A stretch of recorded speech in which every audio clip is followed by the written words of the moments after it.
After the end of the world, the burnt one woke from a deep slumber, broken, deaf, and blinded.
Had once again been lit.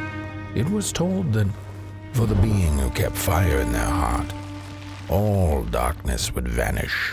Nevertheless, this long night seemed endless and fraught with perils.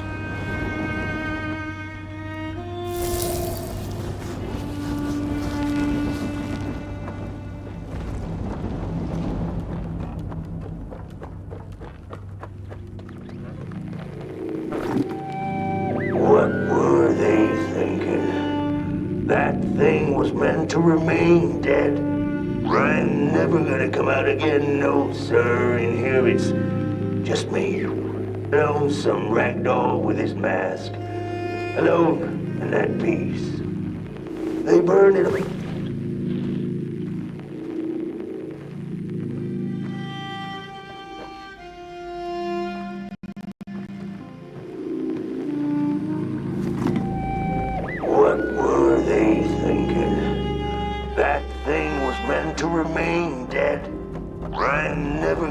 Again, no sir, in here it's just me. Lonesome ragdoll with his mask. Alone and at peace. They burned it all away.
Focus on the eye and close your eyes to make things clear.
midst of darkness, lo and behold, a friendship kindled.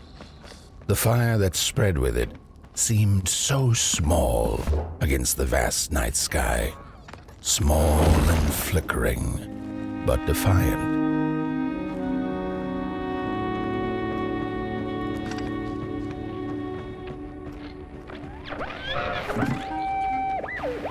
With wire, clay, and fire, the craftsman built the foundations, followed by the trees.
Eat fire, it's true they do, but most of all they feed on you. Don't you know? Howdy do. Didn't you hear? They eat you too. Fire, fire.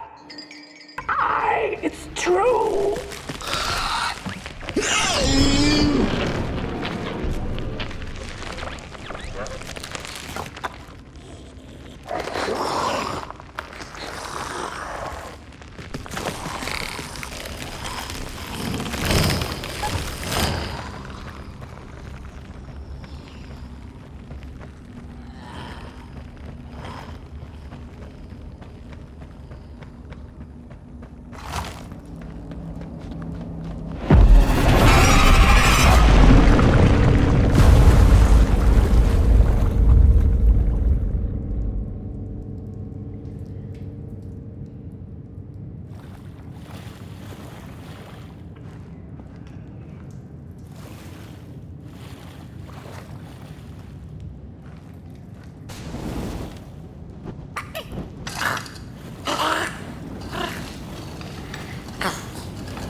And so it was that the burnt one and a small flame took a wander down the midnight walk. In the closing nights of this era, a wandering flame, how rare, a little pot boy. This is already the end, your pot boy, the last ember of the work table that was. You are destined to carry this torch to Moon Mountain. It is inevitable. We must all partake. Your purpose burnt into clay. Your pot boy must spread his fire.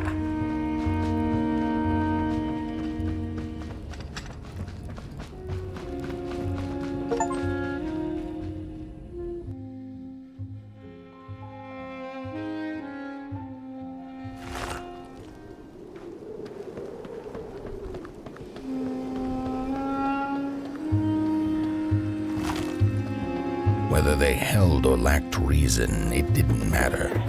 When times were dark and winds blew cold, there wasn't much left to do, and it was quite enough to simply put one foot in front of the other.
Close your eyes.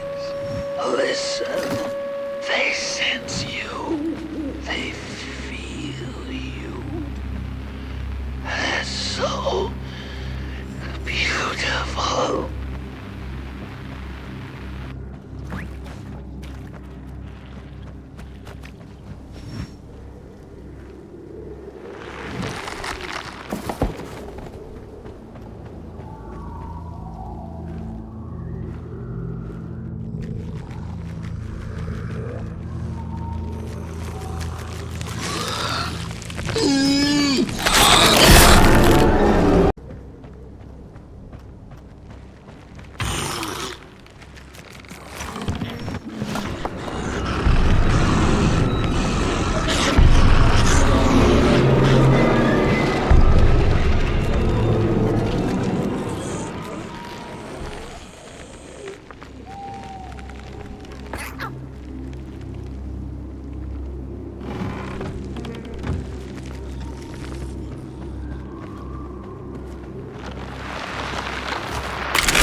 I'd almost forgotten how it felt. And salutations, burnt one. Fancy meeting one of your kind here.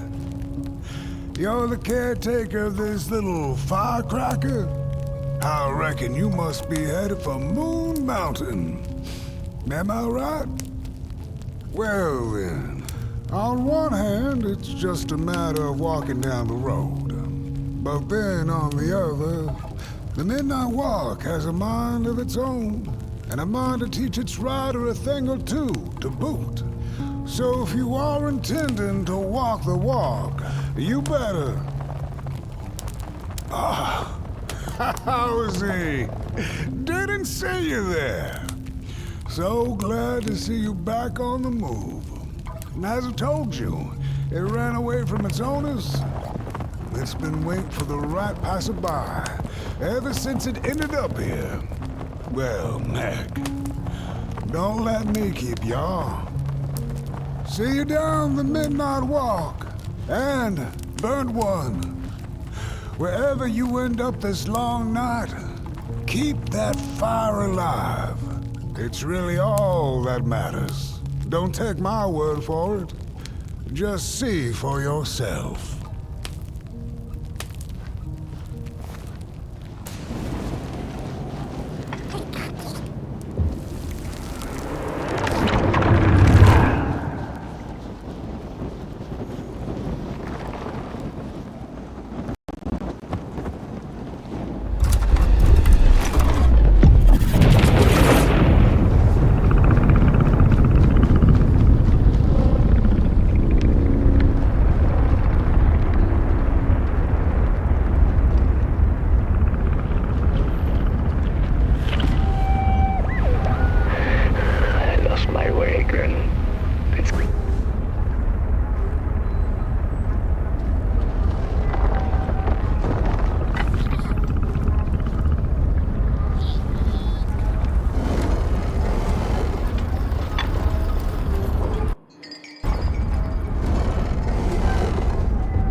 Don't venture into the swamp under the moon, they cautioned.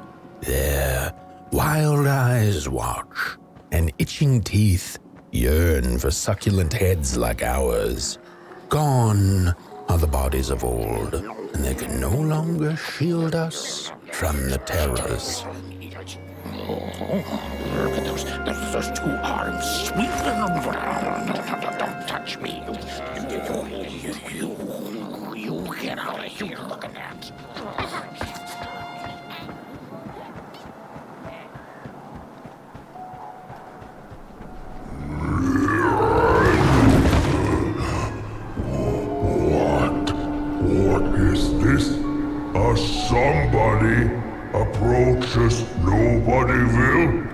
Your wretched limbs, an affront to nobodiness.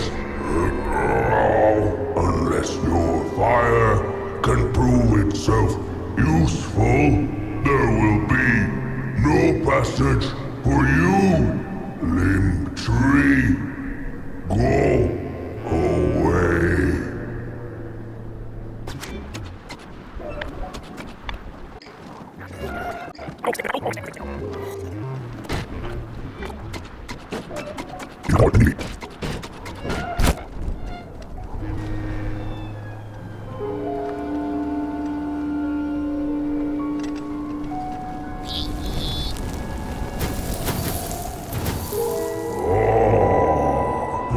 The candles have not been lit since before the great beheading. Now fire is back. Maybe fire can help us with our Molgrim problem. The headmaster will decide. Enter, then.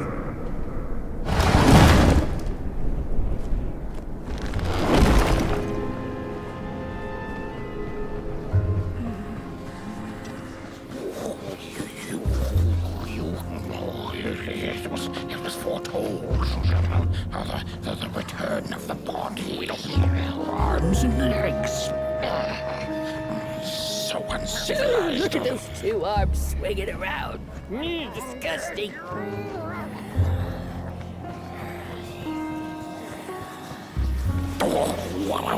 What do you think you're doing here?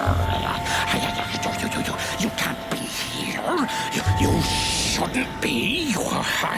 Why are you here? True fire. We nobodies haven't been graced by its warmth since the bodies were banished. They used fire for war.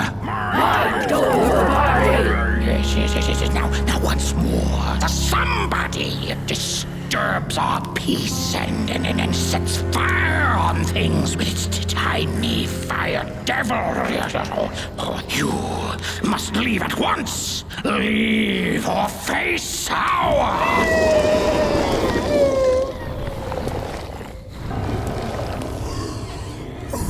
It's the Molgrim! Grab it!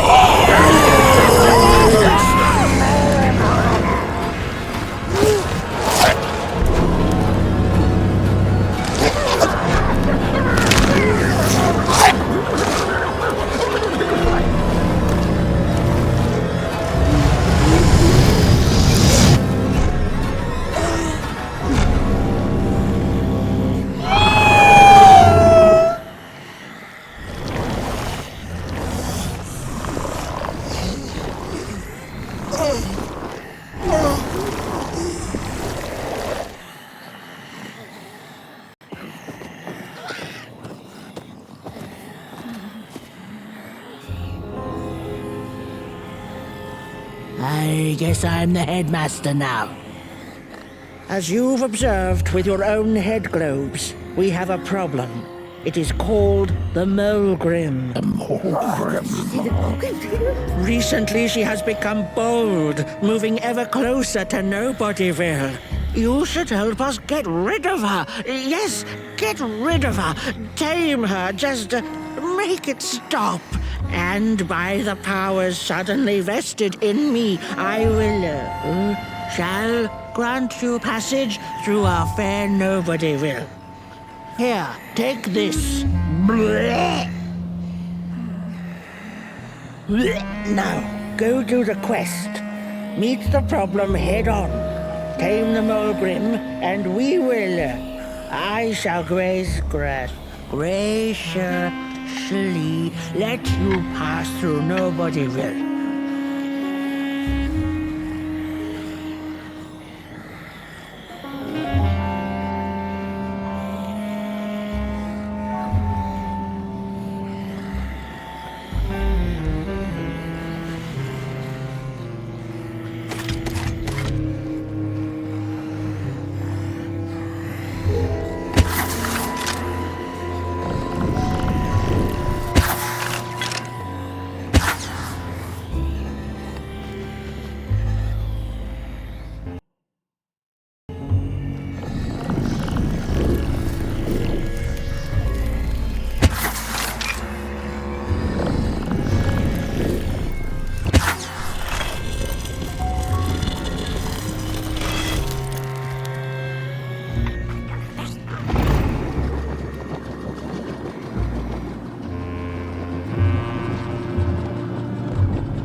The mushrooms whisper.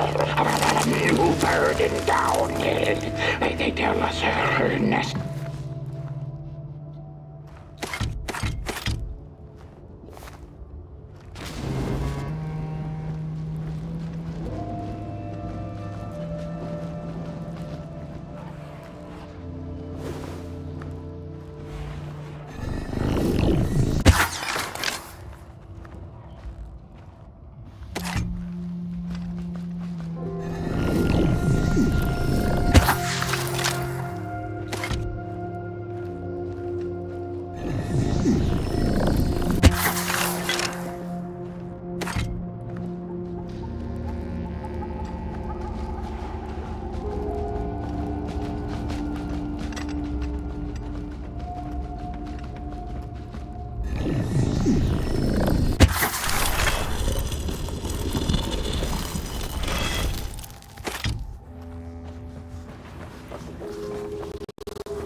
When a sinkhole devours your fire, give it up or dive in after it.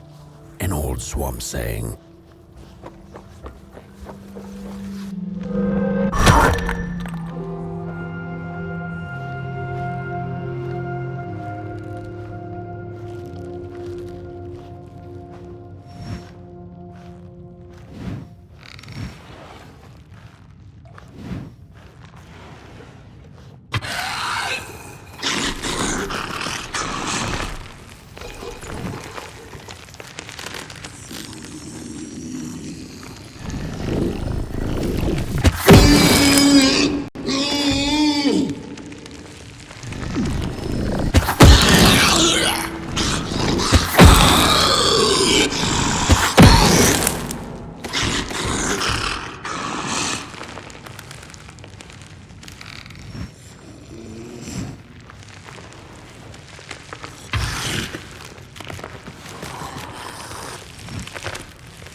Another old swamp saying went, when dealing with a troubled and troublesome Mulgrim, do not light a fire beneath her, but help her build one from within.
My neck hearkens the anguished howls of the Mulgrim, and the bitter patter of feet.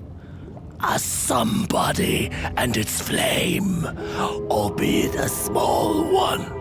'Tis enough, perhaps. The Mulgrim's precious shards, they must be returned to her lair, to her cauldron. Only then may the cleansing fire burn.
Good evening.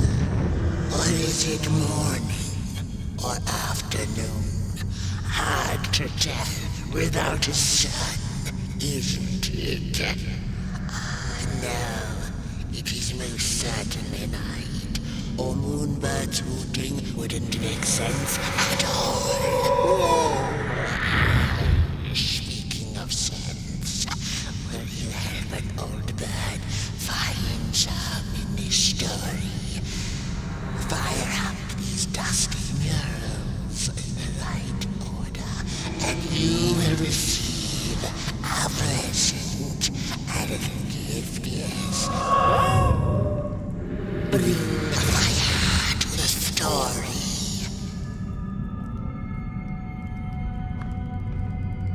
Peace ended when the violent somebodies invaded the valley.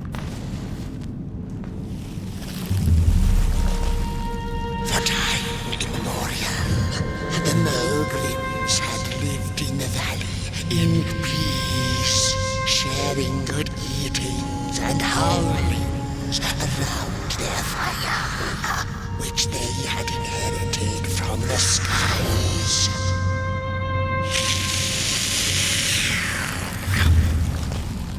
Then one terrible night came the violent somebodies.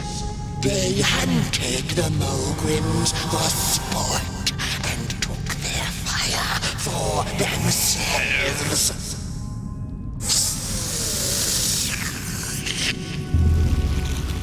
But the somebodies knew not what they were dealing with, for as soon as they held the fire in their grubby hands, they began to fight one another with it.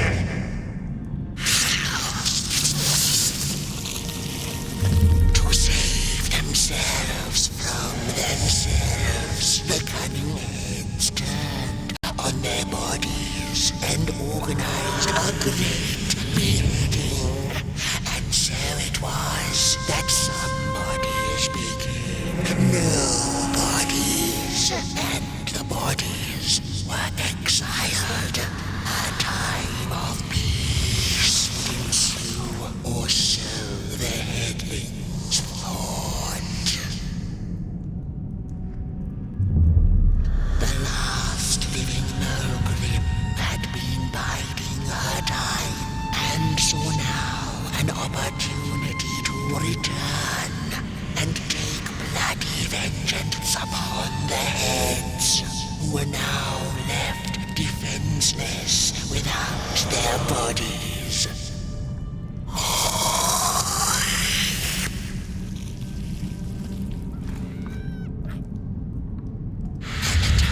Of the Mogrim begins anew, a storied meal indeed. Moonbird thanks you for feeding her, and proudly upholds the promise. A gift, a shard from the Mogrim's own cauldron. It looked so shiny in the moonlight. Moonbird simply had to take it.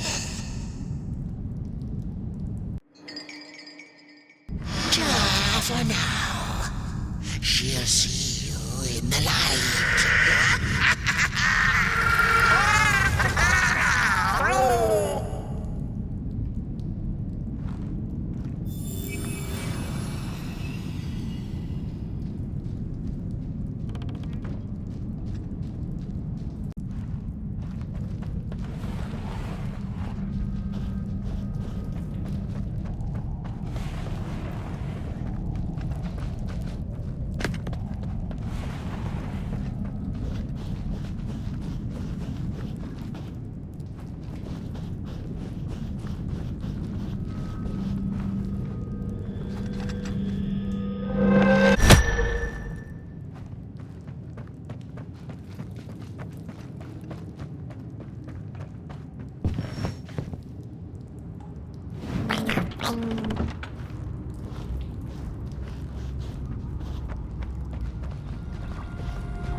eat me! Well, if you're not gonna gobble me up, then can you maybe take me away from here? Please? Somewhere closer to Nobodyville and away from here. Get me out of this neck hole, please! I'm begging you on my bare chin, and I'll pay you for the effort. Handsomely with a beautiful shard from the Mulgrim's cauldron.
Look out!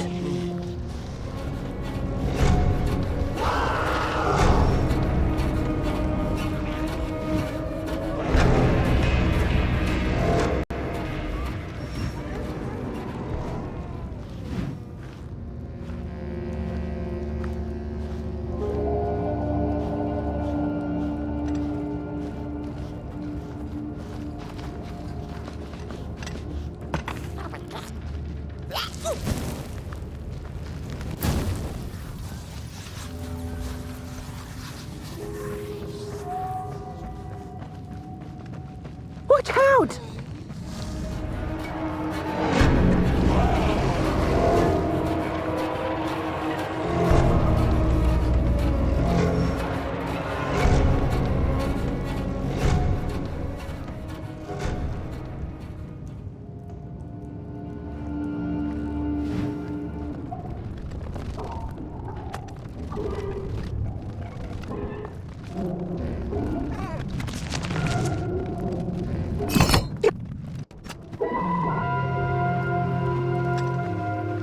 I appreciate the break. Phew, thanks for saving my neck. And I think I have a reward for you. A real treasure. There you go. One of the 3 missing shards from the Mulgrim's Cauldron. Yeah, I stole it. Oh, I thought I could maybe buy me some kind of ticket away from, well, everything.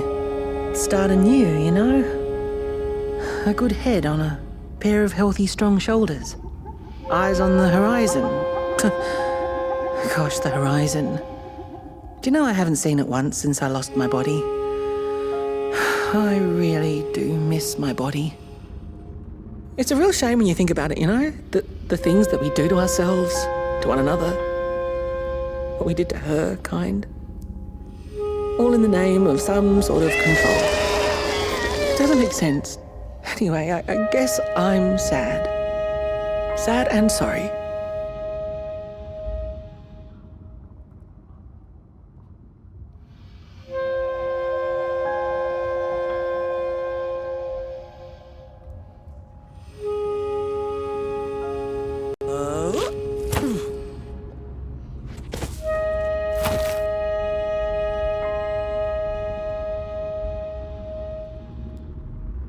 Hey, thanks. You're a great listener. You know that? Just take care of that shard now. Maybe put it back where it belongs and... yeah. Goodbye.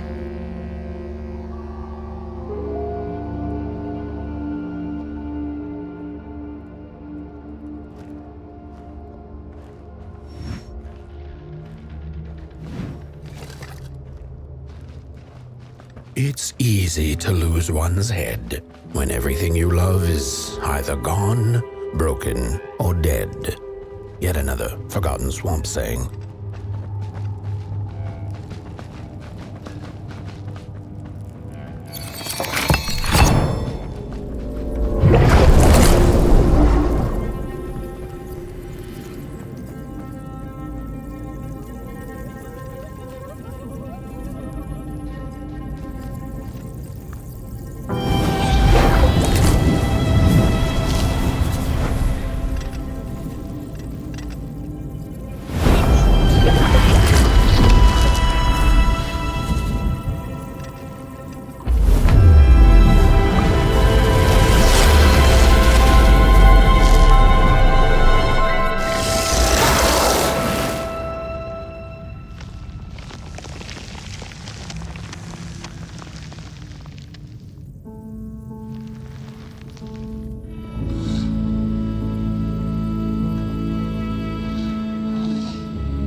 She'd never been much for company until she had met the other one. He had shimmering scales, an appetite for life, and carried a faint scent of rotting leaves she found irresistible. Oh, how they used to laugh at the distant stars, bitterly, together.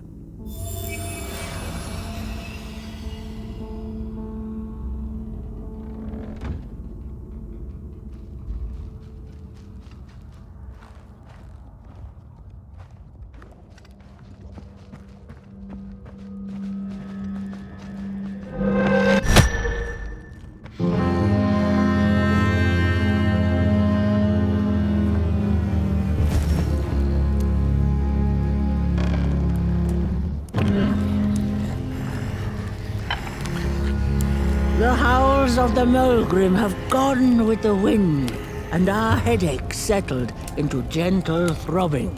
Thank you, somebody, for you have not only graciously saved our necks, but also demonstrated the value of brain mass and heart blob working together. Could it be time for the bodies to return? We must convene on this matter, and you and your wandering flame must now leave through our gates and keep on walking the midnight walk to Moon Mountain.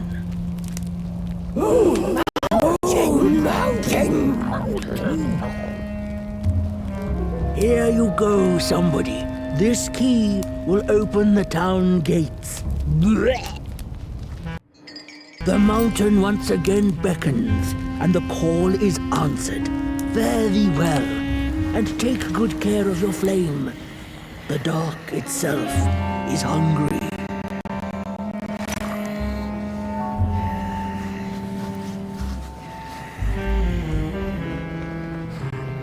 The bodies might be returning yet. Hot now.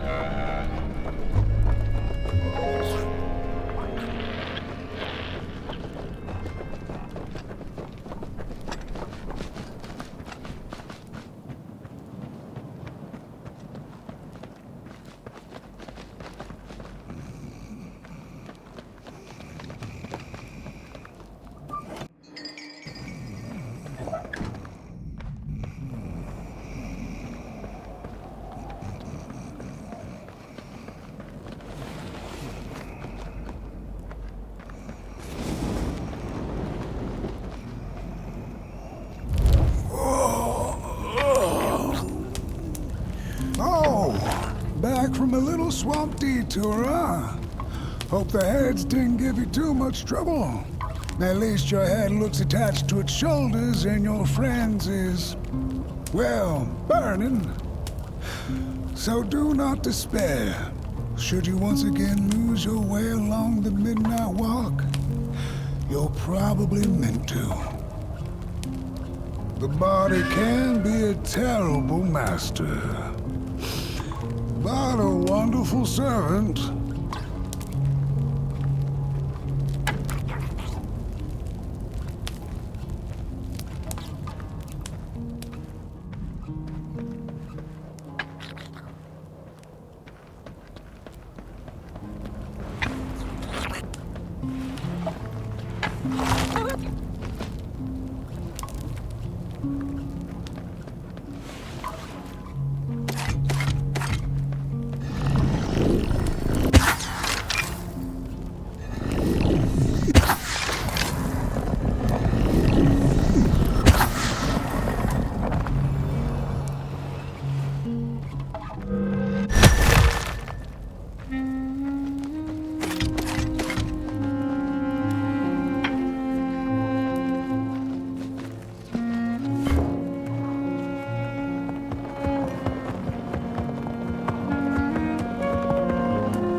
We Mulgrims have a special relationship with fire. We do not cook over it. We do not shed tails around it. We care not for its warmth. Ours is a different connection entirely. Fire is our window to truth and into the world beyond clay, to which we must return. We are noble beings.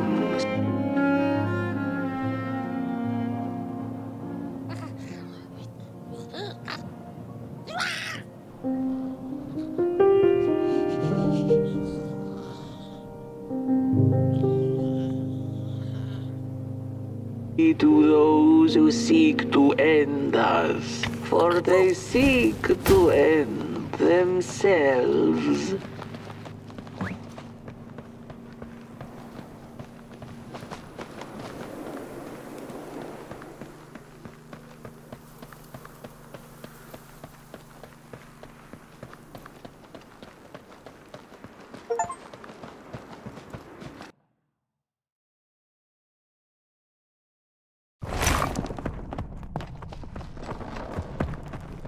Dreadful was the day when the sun vanished. The waters dried up, birds went quiet, and the dark itself seeped unchecked into the work table as the cold, chewed paper moon rose over the mountain. The night that followed would be long as the midnight walk.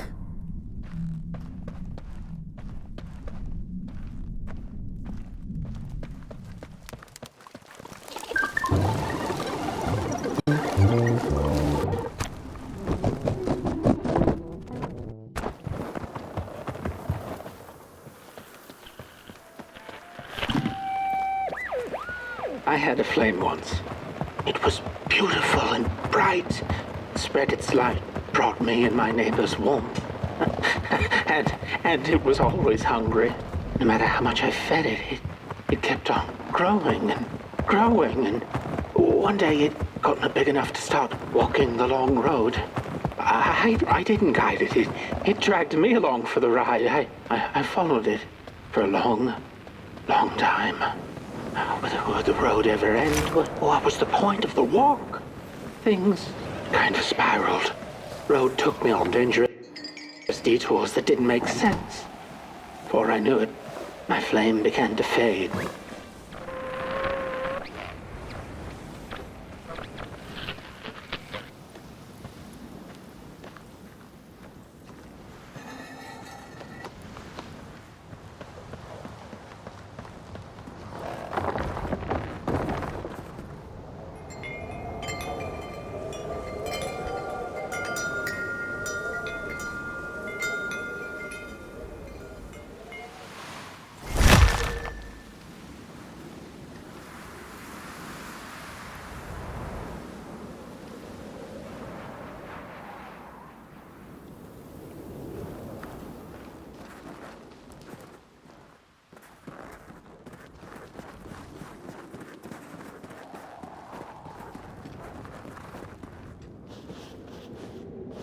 There once was a freezing cat who was looking for shelter when she came across a dark cave.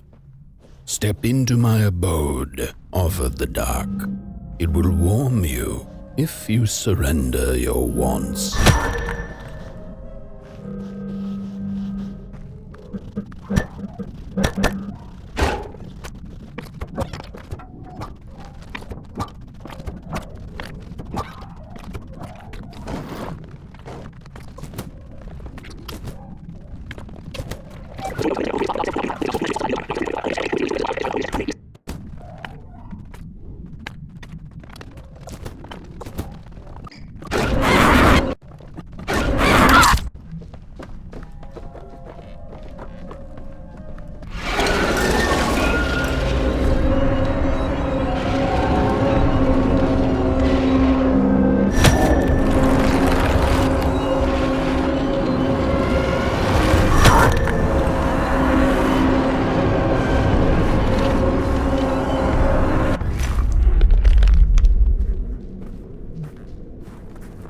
The dark's eyes were much too big and watchful for the cat's liking. She went on to find warmth somewhere else.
saw it.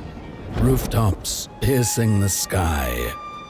Approaching the town, she was greeted by a crone. Come, kitty, kitty, you must be tired. Sit in my lap.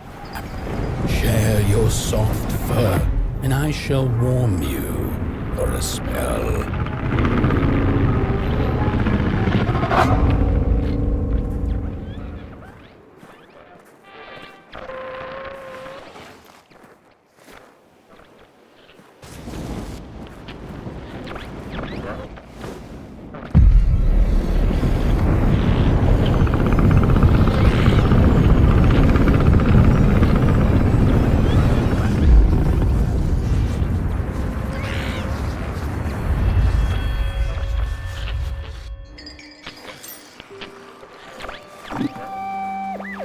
Hello, Mother. The well said to give it a match, so you and I could talk again. I hope this works. Because that was my last one, and well, it's cold now. But it doesn't matter. We can finally talk after everything. So, how are you? Do they have fire where you are?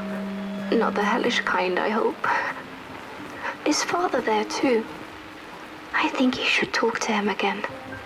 I know it doesn't seem like it, but I know he loves you still. I love you.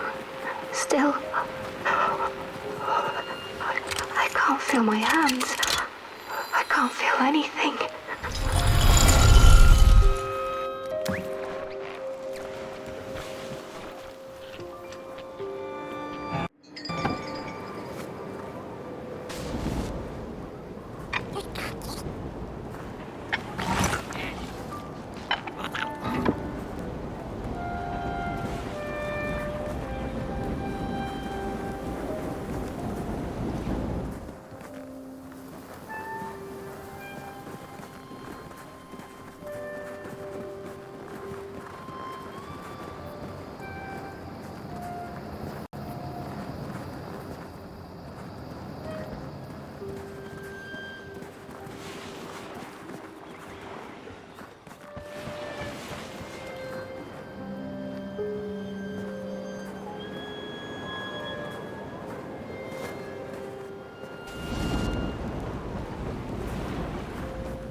Welcome to Cool Haven, newcomer.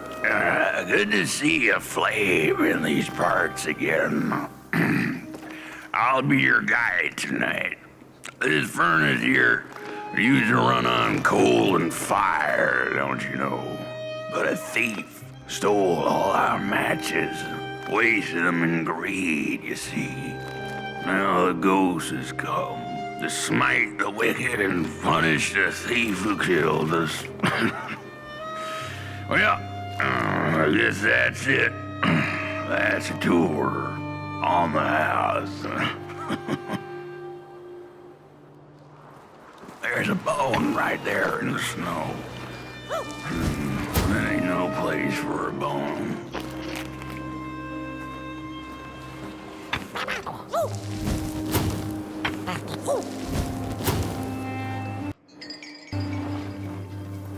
You're...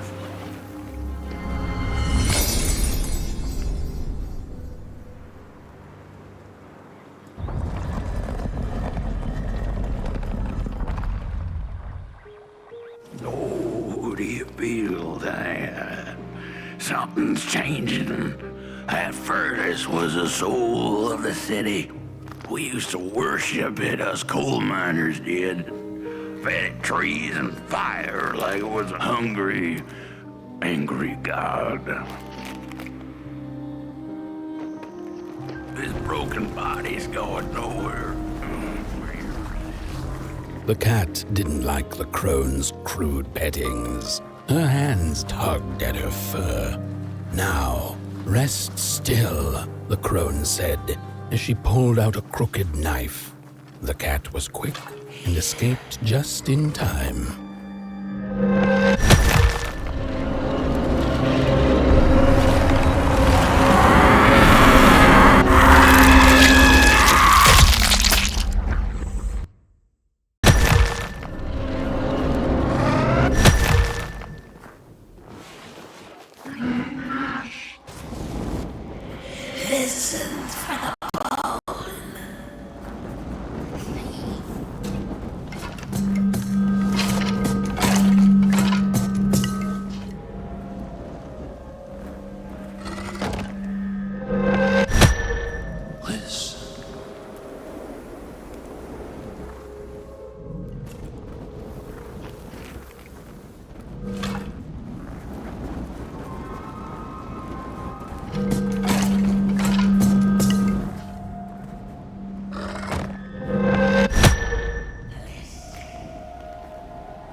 see a ghost.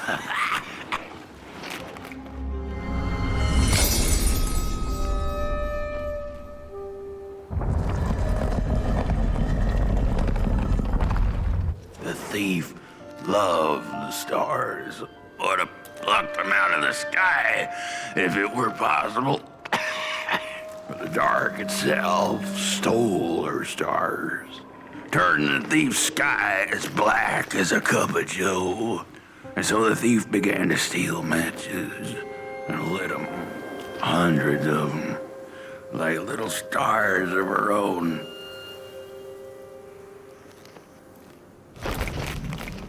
The crooked path to the house on the hill lies open.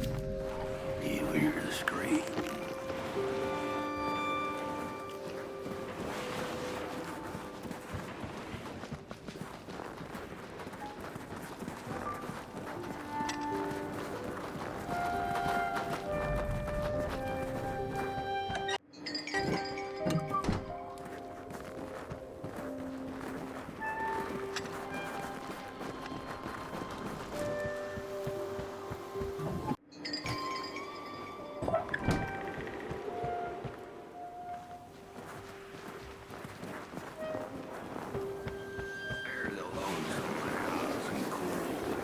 Wherever she sought warmth, it had a price. The miners needed the cat to get rid of the rats, and the vicar wanted her protection from bad luck. Bony hands reached out from all around her, trying to grab her. The burned matches leak, brothers and sisters. Hunt down the thief. The matches. Follow the road. The trail of burnt matches. You've met your match. They're burned. No matches left to light the oven.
The oven dead.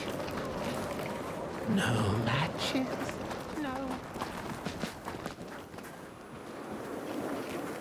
Follow the matches.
burns! It burns!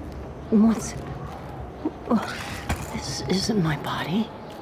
The fire, did we snuff it out? Where's... Did I save them? The house. It's ruined. Well, it wasn't supposed to go down that way. They locked the door, threw the key into the woods. Huh. There was so much anger, and now there's nothing. This body is so uncomfortable.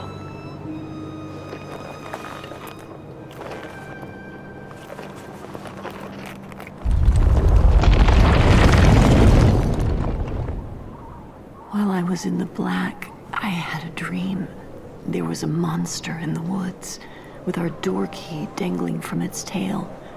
I ran, tried to chase it, grab the key, and when I did, the creature turned around, and its face, it was the face of this whole town.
That's it, that's the key. Unlock the door. Please. I want to see my home again.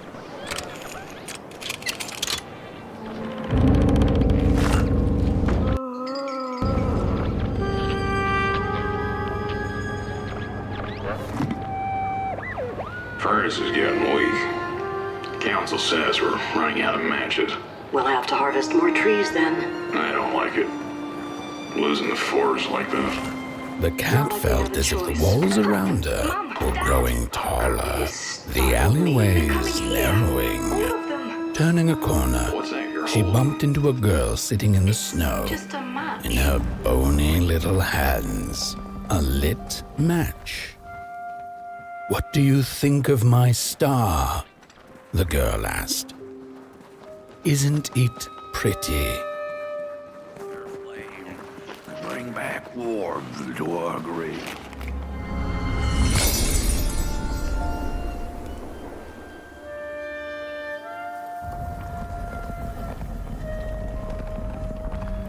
With no matches left, we couldn't light the furnace.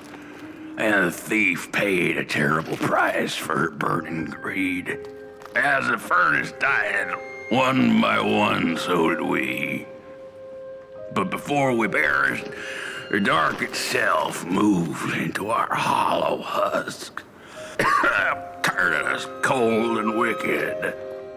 If I had a heart, I'd feel great shame for what we did. I'd feel great shame for what we did. The old man feels it too. Should have been long dead with the rest. He just wasn't ready to go. At least he has a reason for sticking around.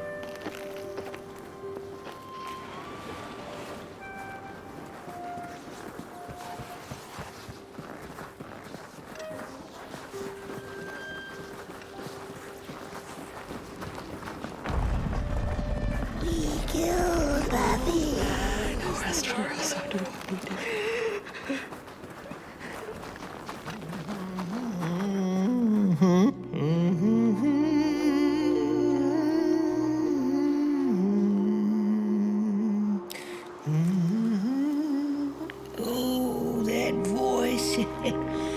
What I wouldn't give to hear her sing again. Those sweet, sweet tunes like fallen leaves of the trees that were.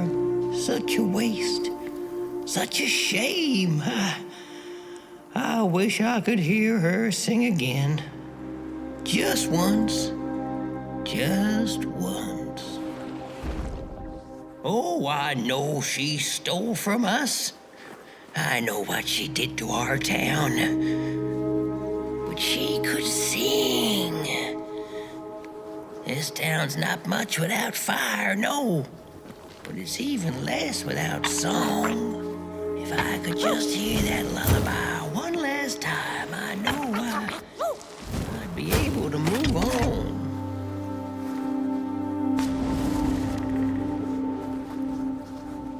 I know I captured it once in a melody keeping it clean. So she could...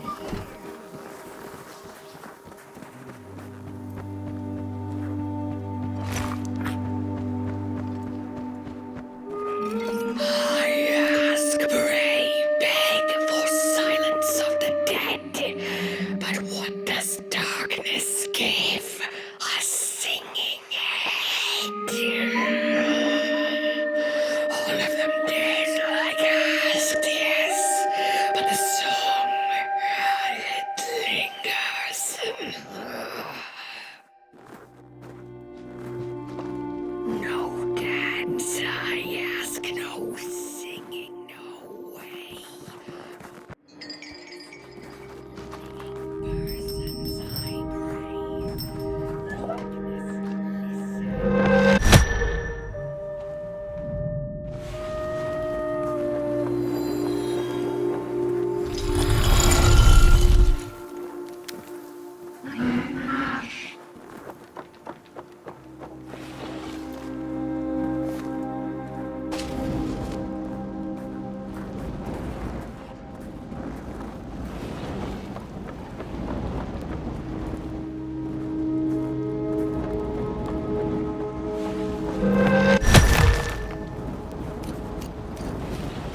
Little flame, you found it! Does it still keep our song? Fire will tell.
Little soul, you charming little wanderer, my life's companion and body's guest. Where are you off to now? I don't know what I thought would happen. I feel a strange warmth, but just as coal runs deep in the earth, so is the shame a part of me, mine alone to bear.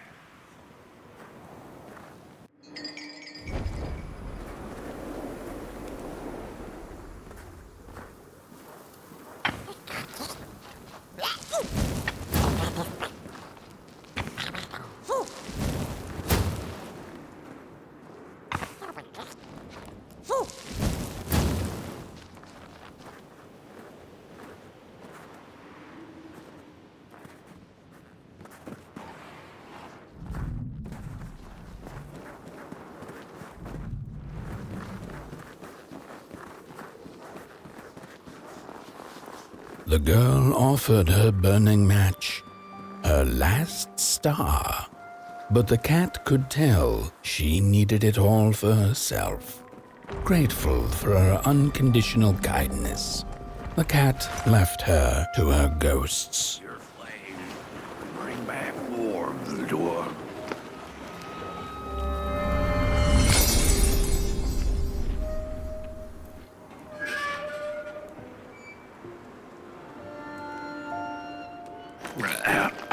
The door to the flame is open.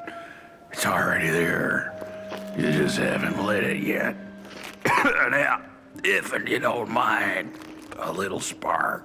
And just maybe we'll be able to die for real this time. In life, I didn't mind a little loneliness, but this is the worst. The furnace.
Release me.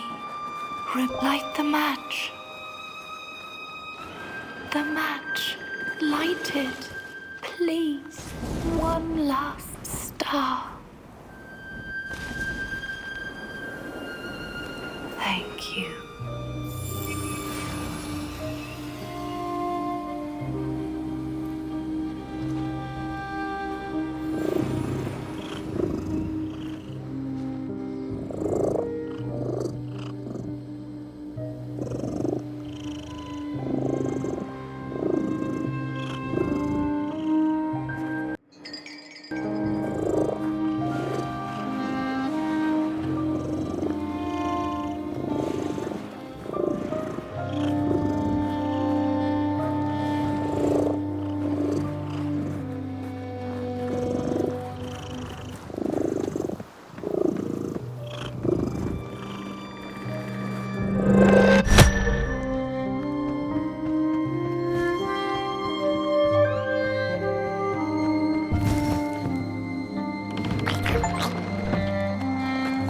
The cat finally settled in front of a giant burning furnace.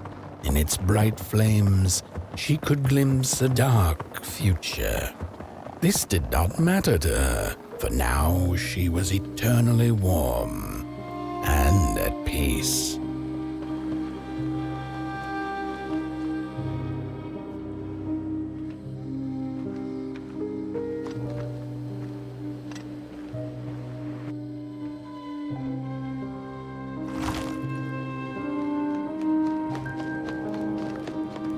The flame burns still, and the fire has spread along the walk. The cold takes its toll, and Potboy's flame flickers. But it is still enough for the climb to Moon Mountain, to light the final fire. The road always leads to Moon Mountain.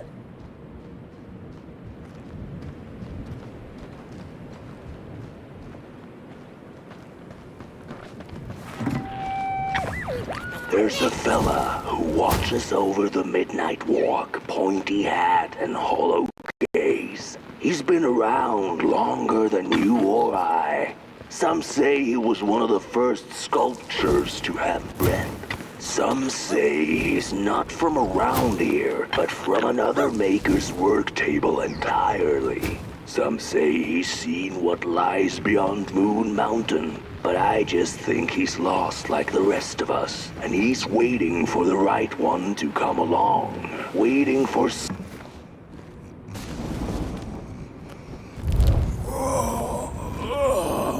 Hey, my. The bird one and its flame approaches. The road's been long, hasn't it? And it just keeps on going, don't it? Why don't you rest here for a spell? Change is in the air. Warm winds coming in from Coldhaven. I trust you're not pushing that little flame of yours too hard. He is mighty, no question about it.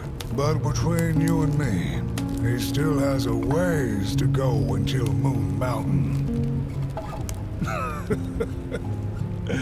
Heck, it ain't my place to tell you how to tend your flame. I'm sure you'll be fine. You'll be just fine.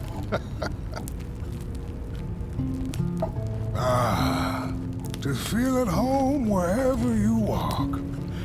How's it? What a friend to have on the road, huh? Now, there's an open door invitation, if I've ever seen one. Go on in, then. Get some rest. I'll keep watch.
a boatsman went out into a foggy lake to find peace.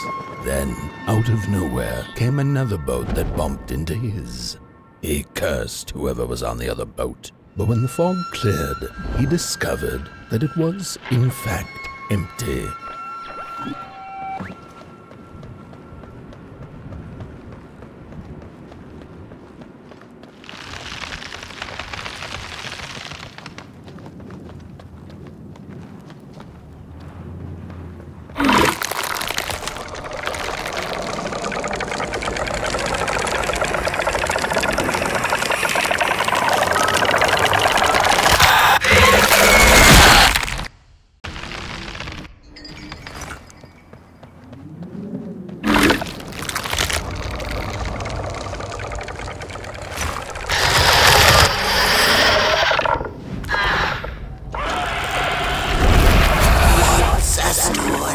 Without a little adversity.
Feathers can leave this place so long as the craftsman's lost in his terrible maze. You are so sad.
On the menu, Cruz.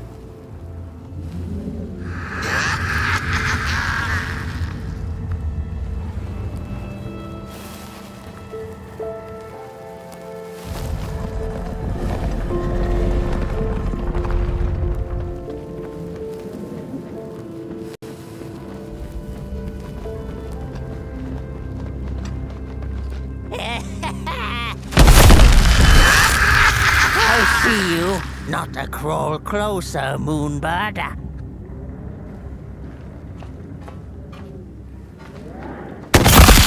Run!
Faces behind faces.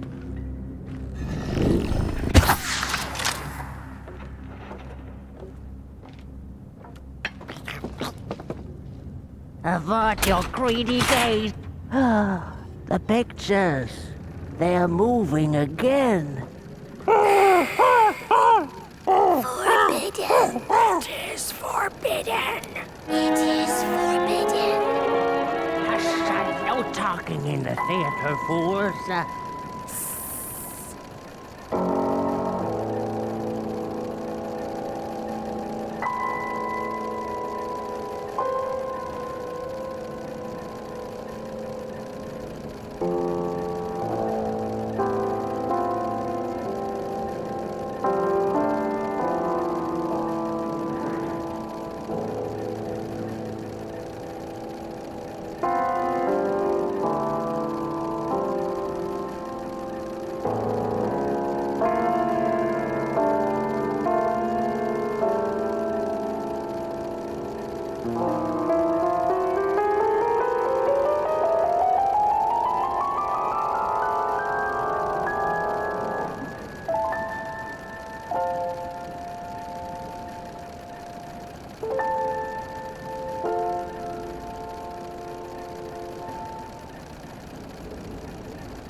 stories. How I cherish them. Real as clay, as palpable as the midnight air. They're all we have left once the dark has taken the last campfire from us. The projectors tell a story of failure. The craftsman projects it onto his creations. He keeps building without love for his craft. He needs to see it.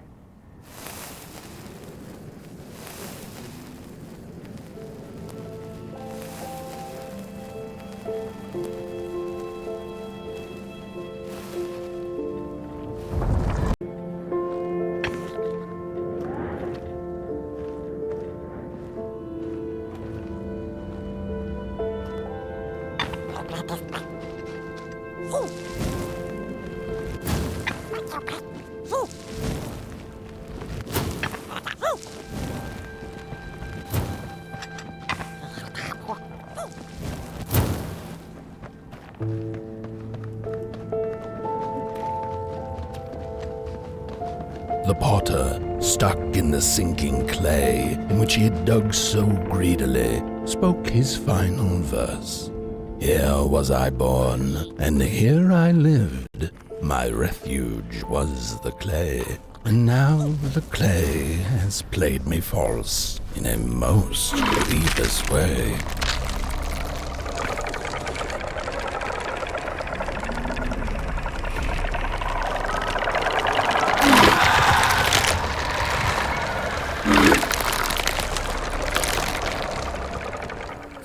Blind explorers discovered a sleeping beast. Each of them touched it and described it to one another. Its skin is coarse, said one. No, its ears are big, exclaimed another. The teeth are its most prominent feature, declared the third. Who was right or wrong mattered little, as the beast awoke and ate them all.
sorry reflections of the daughter. None of them will ever dance, ever feel the warmth of their maker's heart. They can never be enough.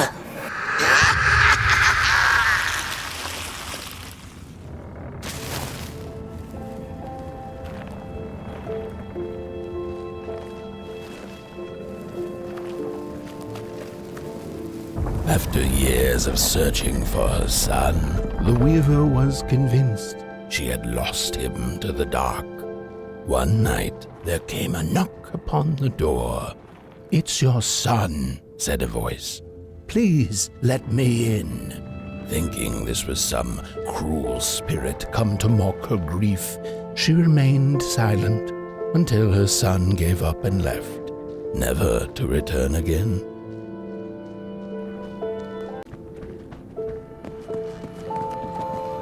Did he make you too?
Most of my life, I've been afraid of the dark.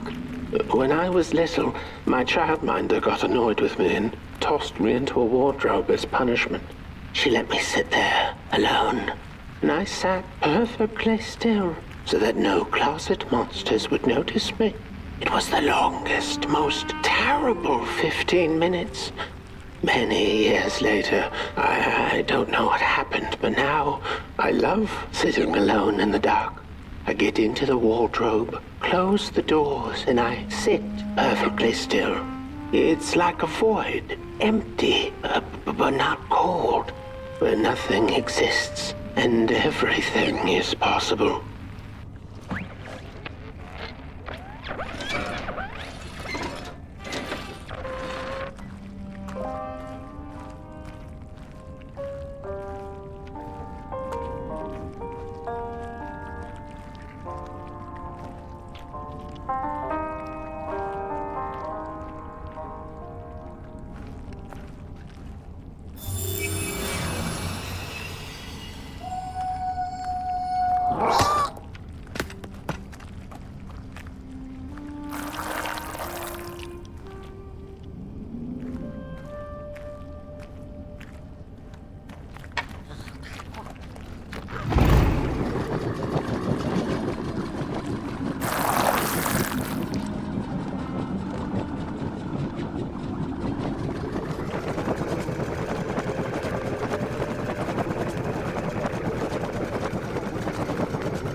The father hoped the daughter would fill his heart with fire, failing to see that she needed a fire of her own.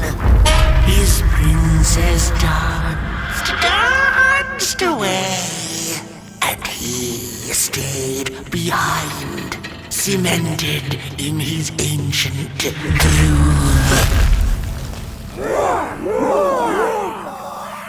The heart is a bottomless pit, never sated, always craving for more.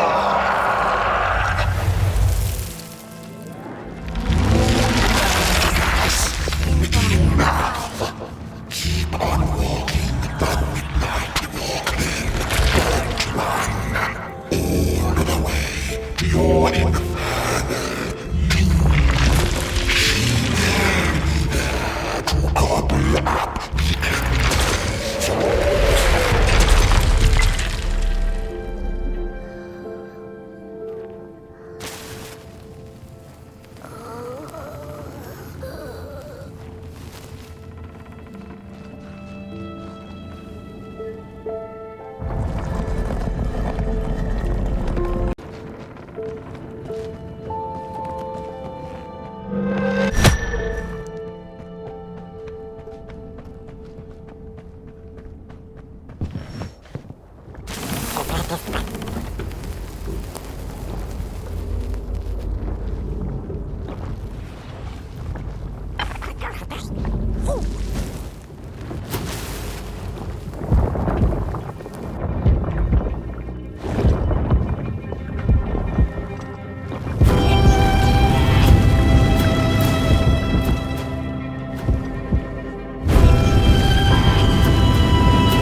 The wanderer asked the craftsman, "How do you make such perfect sculptures?" To which he replied, "Oh, there's nothing to it really. I go into the dark woods. I find the sculpture already waiting inside a tree. And then it's just a matter of carving it out."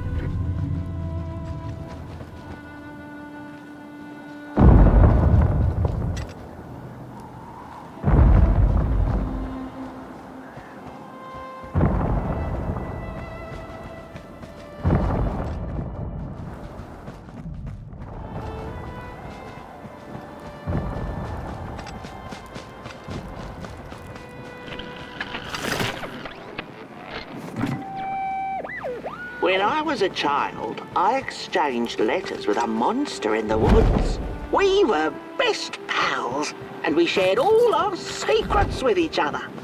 One day, my sister told me that the monster wasn't real, that she'd written me all those letters to play a joke on me. But the joke's on her, because I knew the truth about the monster in the woods, and we exchange letters to this day.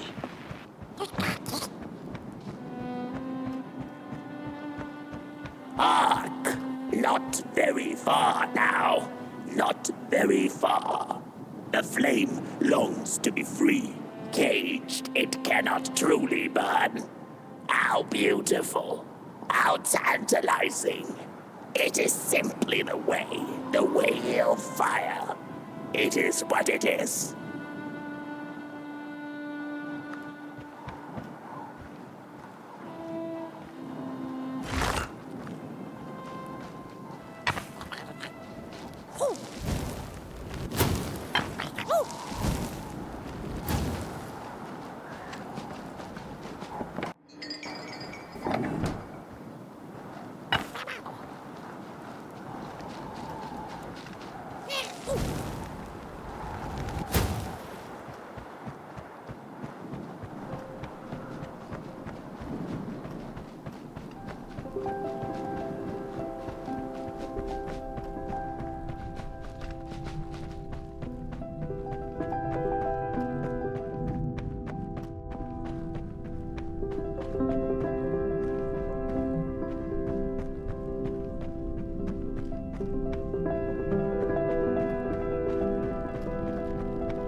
Whoa there! You look like you're about to move a mountain. That's what I get for trying to get in the way of a flame and its destination. Let him walk his walk. Ain't nothing gonna stop him now, looks like. Fairly well now, Burnt One. You're going to Moon Mountain, and that walk is for you alone. You have a tough decision ahead of you to make, just like the ones who came before. But they're all long gone. In the end, all there's left to follow is your own heart.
When I was a child, I exchanged letters with a monster in the woods. We were best pals, and we shared all our secrets with each other. One day, my sister told me that the monster wasn't real, that she'd written me all those letters to play a joke on me. But the joke's on her, because I knew the truth about the monster in the woods, and we exchange letters to this day. Oi! You the caretaker of this little fireball? What were you thinking, letting him run off? Don't you know how precious he is? Oh, yes you are. A real sunbeam. Who took the sun away? We Merkles used to ask until it finally ceased to matter. Night skies like these, trouble seems so far away, doesn't it? I mean, isn't this just exactly my point? I used to be afraid of the dark, so much so that I became obsessed with these huge electric lamps left behind by the craftsmen of old. Couldn't pry myself away from them. I'd sleep outdoors and under their blinding radiance. One day, I woke up to the noise of quivering planks and nails. And would you believe it was my own house leaving me? It had gotten so restless it grew a pair of legs, took a name and went on a hike. Housey was its name, bless its soul. Houses have no imagination. But I bet it had a grander adventure than I could ever imagine.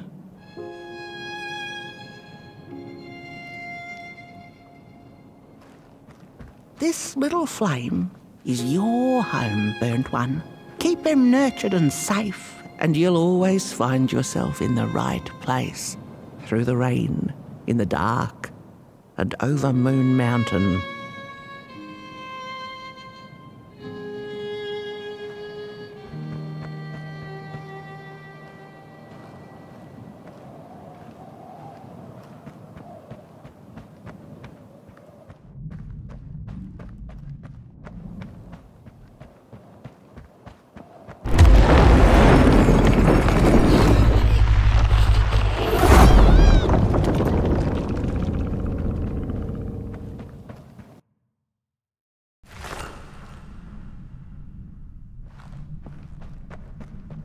What is the dark?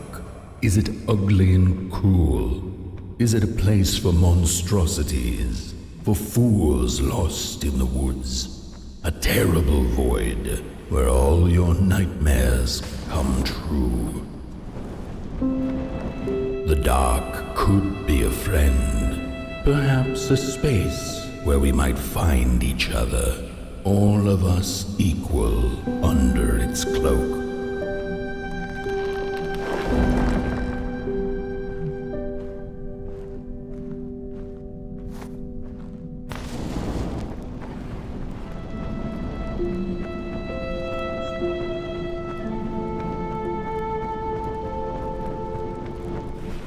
The dark could be an embrace and the release of the old, like taking off a tight shoe, laying bare one's feet, and taking a first step onto a new adventure.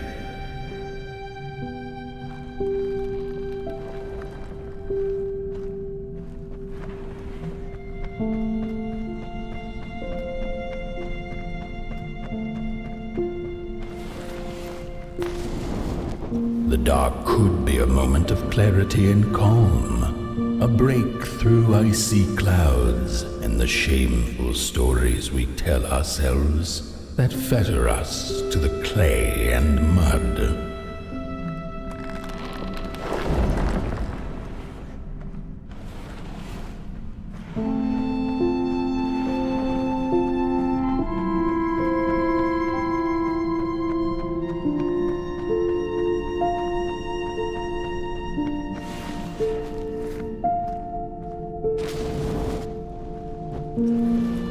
The dark could be the space and time that we need to recover from the death of a dream and the quiet promise of new beginnings waiting on the other side of grief.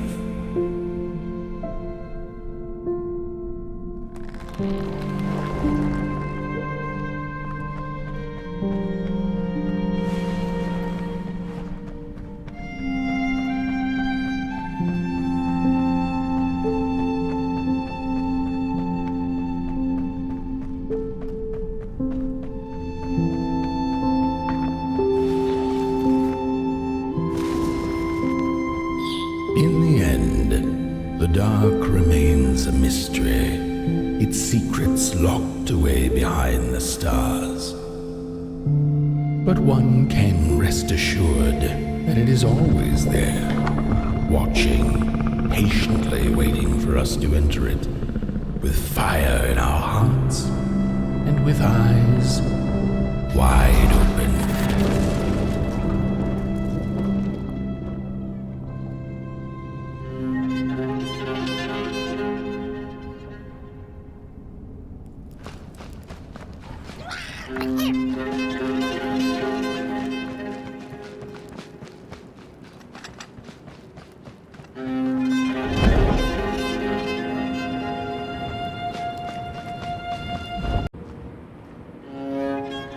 You've arrived.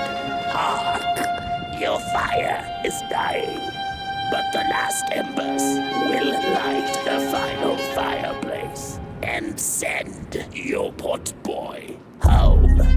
Can you do what you must? Naturally, you must. It is destined, and you will be loved and forgotten.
The first two-legged beings did prosper under the first sun.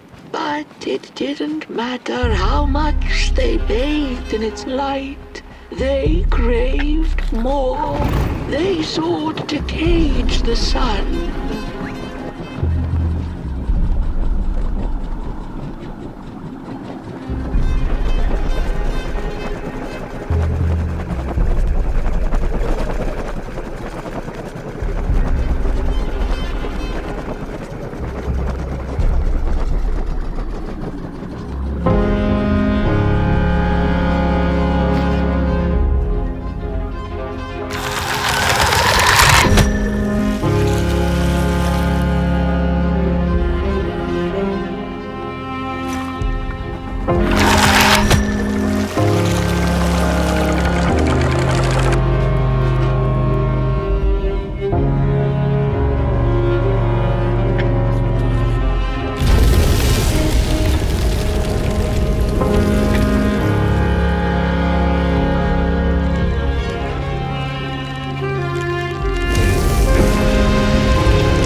Something was up, like something was on the way, a danger I never could have guessed. I figured that's just how I always feel, and my worries seldom come true. And now here I am, and I have been for some time now, and it just won't come back. I'm thinking, while I had it, I didn't know what to do with it, how to care for it.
Once upon a time, some folk on the other side of this and that had the most strange and beautiful dream.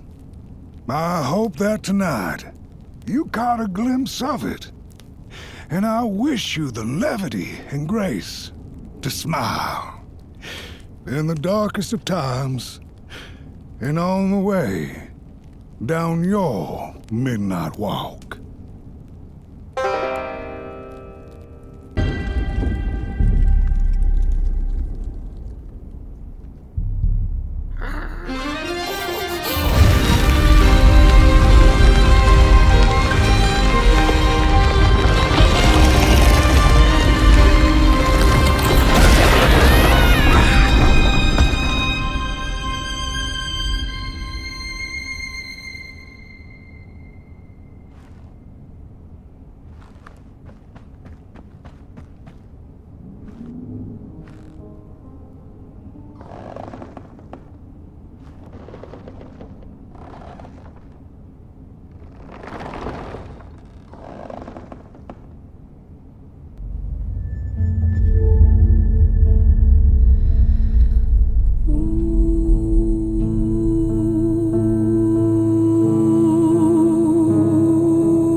Once upon a time, some folk on the other side of this and that had the most strange and beautiful dream.